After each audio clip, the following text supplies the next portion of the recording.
Hello. হ্যাঁ তুহিন সাহেব, আপনার নামে 10 লাখ টাকার একটা চেক এসেছে। হ্যাঁ স্যার, চেকটা আমি পাঠিয়েছিলাম। হ্যাঁ এটাই বলছিলাম, কিন্তু এই মুহূর্তে ব্যাংকে একটা ঝামেলা চলছে, তাই টাকা অনলাইনে ট্রান্সফার হবে না। তাহলে ব্যাংকে এসে টাকাটা নগদ নিয়ে যান, তা না হলে 7 কর্মদিবসের মধ্যে আপনার অ্যাকাউন্টে ট্রান্সফার করা হবে। আরে, টাকা আসতে 7 দিন সময় লাগবে? তার চেয়ে আমি এক কাজ করি, আমি ব্যাংকে গিয়ে নগদ টাকা তুলে নিই, তাহলে আমি আজই গ্রামে যেতে পারবো। ঠিক আছে স্যার, আমি ব্যাংকে আসছি, আপনি আমাকে নগদ দেন। হ্যাঁ হ্যাঁ, আপনি 10 মিনিটের মধ্যে ব্যাংকে আসেন। হ্যাঁ তাড়াতাড়ি আসেন।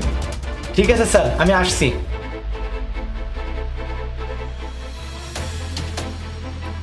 আরে তুহিন সাহেব, আসুন, বসুন বসুন।